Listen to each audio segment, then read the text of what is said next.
Hello बच्चों, welcome to HP study junction. आज हम स्टार्ट करने वाले हैं क्वेश्चन 2 ऑफ एक्सरसाइज 1.4। स्टार्ट करते हैं। क्वेश्चन नंबर 2 का ये हमारा फर्स्ट पार्ट है। इसको हमें सिंप्लीफाई करना है।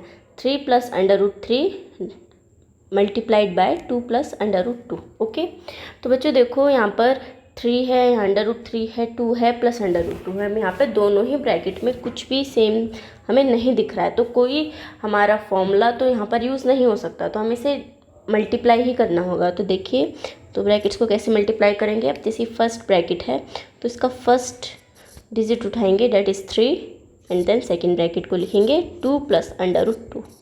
इट मीन्स हम 3 की मल्टीप्लाई करें 2 + √2 में। उसके बाद जो हमारी सेकेंड डिजिट है प्लस √3, इसको लिया, इसकी मल्टीप्लाई किस में करेंगे, ब्रैकेट में 2 + √2। अब नॉर्मल जैसे हम मल्टीप्लाई करते हैं वैसे कर देंगे। ये क्या हो जाएगा, 3 × 2 = 6 प्लस ये क्या हो जाएगा, 3 की मल्टीप्लाई जब हम √2 में करेंगे तो 3 √2, एंड दिस इज √3 की मल्टीप्लाई 2 में 2 √3 प्लस ये √3 इंटू में √2, यही आएगा हमारा। अब ये 6 प्लस 3 √2, इसका तो हम कुछ कर नहीं सकते। ये 2 √3, इसको हम लिख सकते हैं √6। पढ़ा था ना हमने, अगर हमारा √a √b है तो वो उसे हम लिख सकते हैं √ab। तो बस वही चीज़ हमने यहाँ पे फॉलो करी है। क्लियर?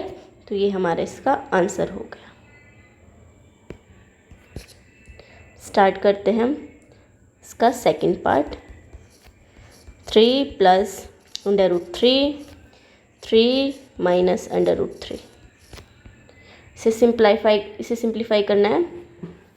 देखिए, अब इस ब्रैकेट में दोनों ही डिजिट सेम है। यहाँ पे भी 3 है, यहाँ पर भी 3 है, और यहाँ पर भी √3, यहाँ पे √3 है। सिर्फ डिफरेंस किसका है, यहाँ पे प्लस है एंड यहाँ पर माइनस है। अब हम इसके लिए अच्छे से आइडेंटिटी जानते हैं। अगर हम कोई भी फॉर्मूला यूज़ कर रहे हैं तो हम उसे ज़रूर लिखेंगे।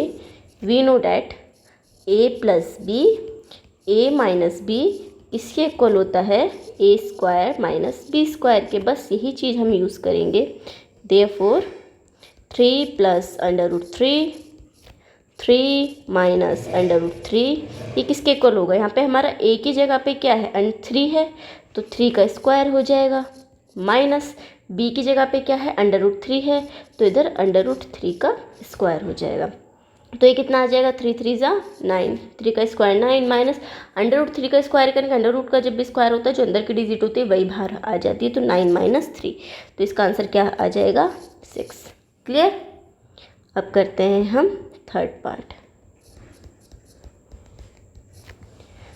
√5 + √2, इसको सिंप्लीफाई करना है। ये तो हमें डायरेक्टली दिख रहा है, a + b का होल स्क्वायर हम यहाँ पे यूज़ करेंगे। पहले लिख देते हैं हम जो भी फॉर्मूला यूज़ करने वाले हैं। We know that what a + b whole square is equal to a² + 2ab + b², right? Therefore √5 + √2 square is equals to, यहाँ पे a के प्लेस पर क्या है, √5, सो इधर क्या हो जाएगा, √5 का square plus 2 × a means √5, b की जगह पे क्या है हमारा, √2 प्लस b² क्या है हमारा, √2 का स्क्वायर। तो यहाँ पे क्या आ जाएगा, √5 का स्क्वायर करेंगे। अगेन बताया, जब भी रूट का स्क्वायर होता है जो अंदर की डिजिट होती है वही बाहर आ जाती है। अब इसे मल्टीप्लाई करेंगे तो √5 × 2 = 10, √रूट और √रूट की मल्टीप्लाई हम आपस में कर सकते हैं ना। Let me clear. अगर हमारे पास है √5 × √2, तो हम इसे लिखेंगे √10। अगर हमारे पास है √5 + √2, तो हम इसका कुछ नहीं कर सकते, ये ऐसे ही रहेगा। ओके, इसे हम इससे ज़्यादा सिंप्लीफाई आगे नहीं कर सकते, वो रैशनलाइज वाला हम आगे सीखेंगे। स्टार्ट करते हैं। तो ये हो गया। अब √2 का स्क्वायर हो गया, तो √2 का स्क्वायर क्या हो जाएगा, ये 1 सेकेंड पेन चेंज कर लूँ मैं। ये क्या हो जाएगा, 2 आ जाएगा यहाँ पे। तो 5 + 2 7 + 2 √10, और ये इसका क्या हो गया, आंसर। लास्ट पार्ट करते हैं, फोर्थ पार्ट। फोर्थ में है √5 माइनस √2 √5 प्लस √2। इसको सिंप्लीफाई करना है हमें। तो ये भी हमें दिख रहा है, जो हमने सेकंड में आइडेंटिटी यूज़ करी थी ये भी सेम है ना क्वेश्चन में। 1 सेकेंड, देखिए यहाँ पर भी 3 प्लस √3 था, यहाँ 3 माइनस √3 था, यहाँ पे √5 माइनस √2 है, यहाँ पे √5 प्लस √2 है। मतलब ब्रैकेट में सब कुछ सेम है, यहाँ पे माइनस प्लस प्लस माइनस, तो सेम आइडेंटिटी हम यहाँ पर यूज़ करने वाले हैं। तो आइडेंटिटी लिखेंगे सबसे पहले, we know that a minus b, a plus b is equals to a square minus b square. Therefore, √5 minus √2 √5 plus √2 is equal to a के प्लेस पे क्या है √5, तो इसका स्क्वायर माइनस b के प्लेस पे क्या है √2, तो स्क्वायर ऑफ √2। तो ये क्या हो जाएगा, स्क्वायर ऑफ √5 किसके इक्वल होगा 5 के, एंड स्क्वायर ऑफ √2 किसके इक्वल होगा 2 के। तो 5 - 2 answer is 3। Clear. So question number 2 हमने बहुत ही अच्छी तरीके से कर लिया है। अब हम स्टार्ट करते हैं क्वेश्चन नंबर 3 को। क्वेश्चन नंबर 3 कह रहा है, recall pi is defined as the ratio of the circumference से C of a circle to its diameter से D. This is pi is equals to C upon D. सबसे पहले देख लेते हैं ये pi is equals to C upon D कैसे लिख लिया है। देखो बच्चों, हम जानते हैं, पहले सर्कल बना लेते हैं। ये हो गया हमारा सर्कल, ओके। ये क्या है, रेडियस, और ये कंप्लीट यहाँ तक क्या हो जाएगा, ये डायमीटर हो जाएगा। हम जानते हैं व्हाट सर्कमफ्रेंस, जिसे हम सी से लिखते हैं, वो किसके इक्वल होता है 2πr के। अब सर्कमफ्रेंस क्या होता है, ये जो हमारा सर्कल है इसकी जो ये बाउंड्री लाइन है इसकी लेंथ होती है, ओके। ये होता है हमारा सर्कमफ्रेंस। रेडियस आप अच्छे से जानते ही हैं, ये हमारी रेडियस हो गई, ओके। तो अब देखिए, जैसे c is equals to pi into में 2r लिख सकते हैं। c is equals to pi into में d हमने लिख दिया, क्यों लिख दिया 2r की जगह d। अब ये इतना हमारा r है, ओके। ये भी हमारा r है, ये भी r है, ये भी r है। सो जब हम करेंगे r प्लस r हमें क्या मिलेगा 2r। तो ये हमारी कंप्लीट लाइन हो जाएगी, और ये कंप्लीट क्या है हमारा डायमीटर ही तो है, तो हम 2r को क्या लिख देंगे डायमीटर d। तो इसे में d लिख देंगे, तो हम इस पाई को लिख सकते हैं व्हाट c अपॉन d। यही यहाँ पे लिख रखा है हमारा, ओके। आगे बढ़ते हैं। This seems to contradict the fact that pi is irrational, how will you resolve this contradiction. तो कह रहा है एक कॉन्ट्राडिक्शन हो गया, ये विरोध हो गया, पाई हमारा क्या हो गया रेशनल हो गया। क्यों, क्योंकि इसे हम अपॉन की फॉर्म, फ्रैक्शन की फॉर्म में लिख पा रहे हैं ना, p अपॉन q की फॉर्म में।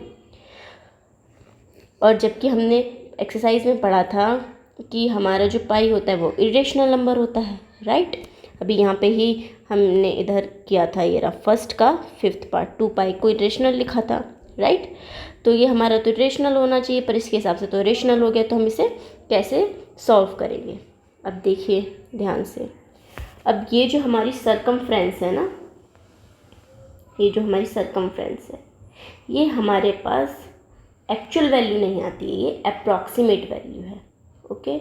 सपोज़ हमारे पास, एग्जांपल के लिए बताती हूँ, पेन चेंज कर लेते हैं पहले। सपोज़ हमारे पास सर्कमफ्रेंस आई 5.90990 एंड सो ऑन, ओके। ये हमारे पास circumference I.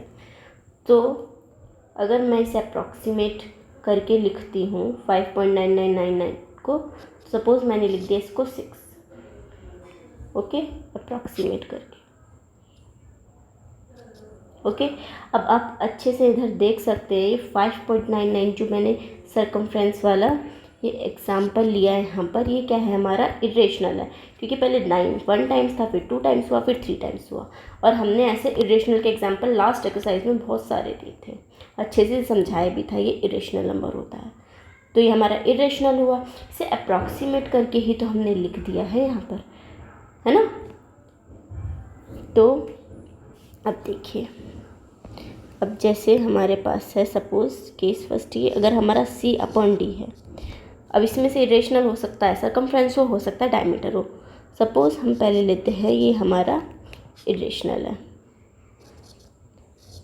Circumference and diameter हमारा रेशनल है। हमारा इरेशनल अपॉन रेशनल जो होता है वो हमेशा इरेशनल के इक्वल होता है। दूसरा केस, सपोज़ सरकमफ्रेंस रेशनल है, ये इरेशनल है, तो ये भी हमारा रेशनल और अपॉन इरेशनल भी हमेशा इरेशनल के इक्वल होता है। तीसरा केस, सपोज़ दोनों ही इरेशनल है, तो ये हमारा इरेशनल भी आ सकता है और रेशनल भी आ सकता है। रेशनल हम नहीं लेके चलेंगे क्योंकि हमें इरेशनल के ही अकॉर्डिंग यहाँ पे आंसर देना है। तो हम तीनों केस में देख सकते हैं हमारा इरेशनल ही आ रहा है, क्योंकि हमारा ये अप्रॉक्सीमेट वैल्यू होती है, एक्चुअल वैल्यू नहीं होता है। क्लियर हुआ। अब जब ये एक्चुअल वैल्यू नहीं है, अप्रॉक्सीमेट वैल्यू है, तो ये हमारा इरेशनल ही होगा। मैंने बताया भी था, जैसे पाई की वैल्यू हम 3.14 लेते हैं, वो अप्रॉक्सीमेट करके लेते हैं। पाई की वैल्यू एक्चुअली में बहुत लंबी आगे तक जाती है, जो कि इरेशनल होती है। ओके, सो क्लियर हो गया अच्छे से कि पाई = C/D हमारा इरेशनल क्यों है, क्योंकि हमारी अप्रॉक्सीमेट वैल्यू होती है, एक्चुअल वैल्यू नहीं होती है। हम अप्रॉक्सीमेट करके लिखते हैं हमें इन्हें, और जो एक्चुअल वैल्यू होती है वो इरेशनल होती हैं। क्लियर हुआ। तो ये अगर हम तीनों ही केस देखेंगे, तीनों ही केस में हमारा इरेशनल आ रहा है, तो ये जस्टिफिकेशन है, इसे ज़रूर लिखिएगा। यहाँ पे लिखेंगे हेयर आइदर C और D और both may be irrational. Clear. तो आज हमने क्वेश्चन नंबर 2 और 3 बहुत अच्छे से कर लिए हैं। अगर कोई डाउट हो देन कमेंट। आज के लिए इतना ही। Thank you for watching.